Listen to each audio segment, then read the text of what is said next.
Is Sony already redesigning the PlayStation 5 that's going into production in 2022? 6 months after releasing the PS5, it looks like Sony wants to redo the console to help production and also get more units out to gamers. Let's get into what this means and if early adopters of the PS5 should be annoyed. Let's get into it.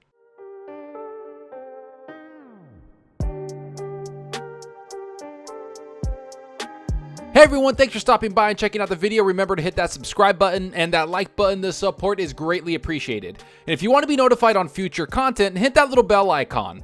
But enough of that, let's get into this new report that's been making the rounds for a couple of days now, which indicates that Sony might be admitting that they might have to redesign the PS5 so they can meet demand but also make production cheaper for them. Now, we all know that getting a next generation console is one of the most annoying things to do currently. It's almost impossible to get an Xbox Series X console and a PS5 console. Throw in graphic cards and it's basically the Hunger Games out there, which is why Sony is looking for ways to redesign their console internally so they can meet the crazy demand the console has. But it's also so they can save money on the back end and hopefully compete with the Xbox Series X when it comes to price and value, which is something the article mentions right here. If you've been trying to get a hold of a PS5, you'll know it's a task almost as enormous as the console itself. Despite record-breaking sales, Sony has struggled to keep up with demand, and the company may have to resort to drastic action to get stock moving again. During the company's annual earnings report, Sony CFO Hiroki Totoki confirmed that a shortage of semiconductors is behind delays to the production of the PlayStation 5, and to counter the problem, Sony is even considering changing the design of the console. Okay, so minus the jab at the size of the PS5, this article is pretty accurate, especially when it comes to the record-breaking sales and how Sony has struggled to keep up with demand. And it's not just Sony, it's also Xbox, because people are starved to get their hands on these new pieces of hardware. And how could you not be? Once you've experienced 60 or 120 FPS games, you just can't go back to the way things are done on the last generation consoles. Yet the one thing I want to point out is that Sony and Xbox have one goal, which is to make the most money while spending the least amount of money they could. And that's exactly what's being talked about right here by Totoki, who is confirming that the shortage of semiconductors is why there's so many delays with the consoles currently. So when a company sees a problem with their product that's preventing them from making even more money, they'll go to drastic measures to fix that problem, and that's exactly what's happening here with the PS5. While the design of the PS5 is a little off kilter to be polite, I still think the brand name recognition helps the console still sell like crazy. So when they're talking about redesigns, it's because they want to get more units out there, not improve on the console and make it faster or stronger like some people think. Instead, it's only to meet demand, like the article mentions again right here. According to our sister site T3, Totoki claimed into the report that Sony is hoping to surpass 14.8 million sales in 2021, which was the second year sales figure for the PS4. But to do it, Sony would have to make some changes to meet demand. For example, Totoki said, we could find maybe a secondary resource or by changing the design. Okay, so I have to admit that talking about a redesign only 6 months into a console's release is a little annoying. Most companies don't even talk about this until years later, or they do it behind the scenes and don't tell anyone it's happening. But with the PS5, we've had reports for months and months that the design was causing heating problems and yield problems for Sony's manufacturing. Now, I know those were just reports and most people got angry when they heard this because they never want to hear anything negative about their preferred consoles. But after this report and Sony admitting they might need to change the design of the console internally, all those reports might be something we have to consider to be true. And this quick turnaround might be the result of that, which is what the article mentions right here. While it's surprising to hear that a design of a brand new console could be about to change, we wouldn't be surprised if said redesign is entirely internal. Adjusting the amount of silicone needed inside the machine could help Sony mitigate the shortage of semiconductors. That said, perhaps Sony could take the opportunity to tweak the appearance of the PS5. Maybe it could take a cue from its wildly popular all-black PS5 mod, or even this ridiculous water-cooled PS5. With the design of the official console mercilessly mocked when revealed last summer, perhaps it wouldn't be too far-fetched to imagine Sony giving the console a fresh coat of paint.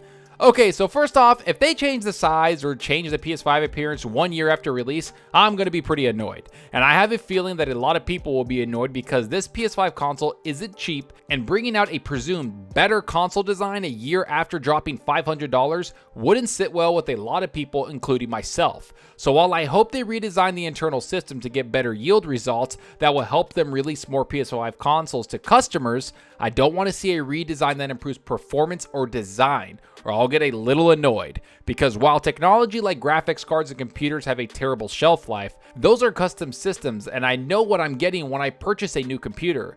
As for consoles, it's a completely different animal, because consoles should last people about 5 years before they should look to upgrade it. I'll even go as far as saying 3 to 4 years because technology moves so fast. But the one hitch is that the Xbox Series X has amazing technology and is one of the most advanced consoles ever made, if not the most advanced console ever made. So I don't expect to see a refresh of consoles anytime soon. Can I say the same for the PS5?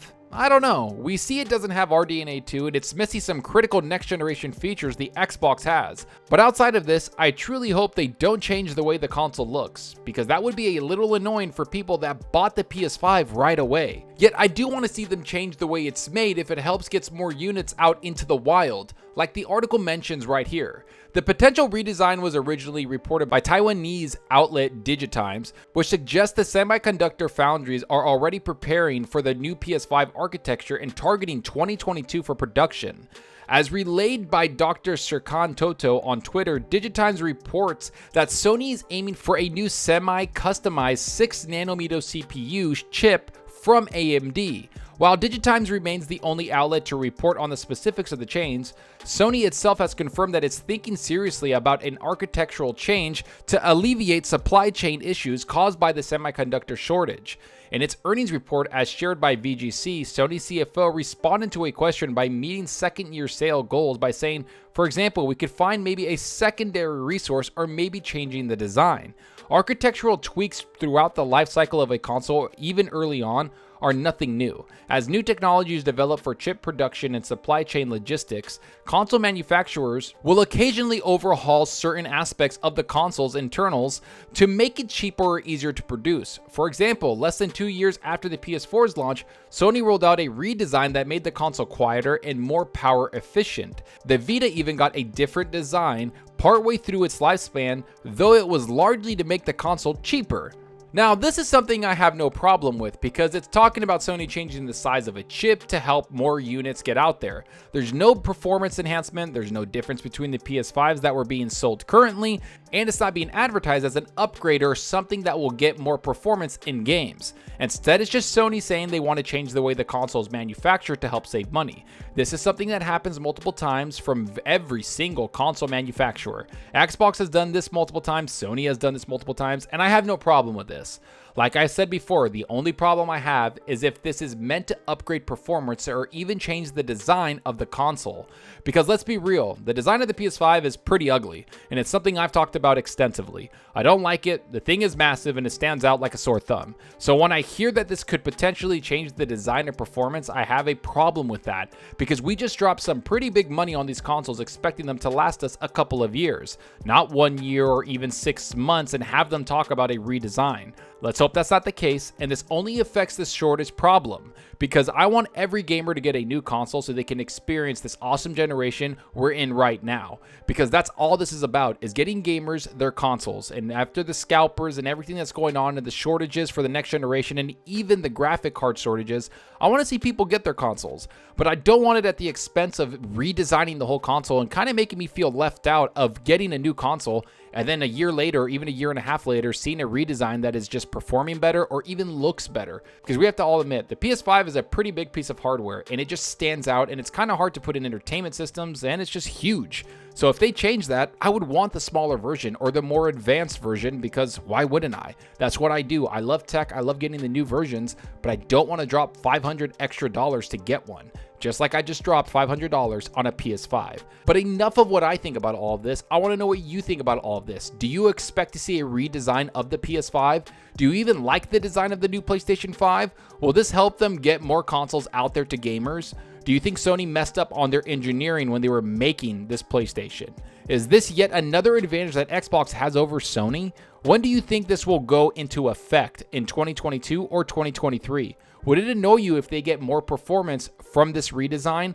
Go down below and let me know. And I hope you enjoyed the video, and if you did, please hit that subscribe button and that like button. The support helps out the channel more than you know. And give me a follow on Twitter at Zalker87. I'm always on there talking games and sharing my latest videos. Plus, I love interacting with everyone there, so get on Twitter and let's talk about gaming. Also, follow me on Xbox Live. My gamertag is Zalker87, just like my channel name. See what games I'm playing, and let's compete in achievements for the month. So right now, I'm playing Resident Evil Village, Returnal, Rocket League. I'm playing so many games. I'm even still playing Outriders. I really enjoyed that. Plus, I'm looking forward to all the new games coming to Xbox Game Pass. I mean, they keep dropping games every single week, it seems, that are coming day and date. I just saw that Dark Alliance, that Forgotten Realms game, is going to be day and date on Xbox. I'm so excited for that. It comes out next month, so I'm also waiting for that. And I'm going to be jumping into Mass Effect because that's just dropping, the Legendary Edition. I want to see all the advancements they have on Mass Effect 1. I want to see what they've done to Mass Effect 2 and 3. Plus, I've really been looking forward to getting into a massive RPG, and I think this is the one I'm going to get into. And of course, I'm waiting for Biomutant, which looks insane. But so far, I've been playing Resident Evil Village. The game is creepy. I've had a couple jump scares, and I'm weak like that because jump scares just get me, and that game is brutal, and it looks insane on the Xbox Series X. I recommend everybody check it out because the graphics, the fidelity, and the performance is top-notch on there. But let me know what you're playing. Are you playing on something for your PS5? Are you playing Returnal? Are you playing The Village? Or are you playing something else? Or are you waiting for Mass Effect? Let me know down below because that's what we're here for, is to discuss games. And that's all for now. Thanks for watching, and until next time, remember, enjoy your gaming. Later.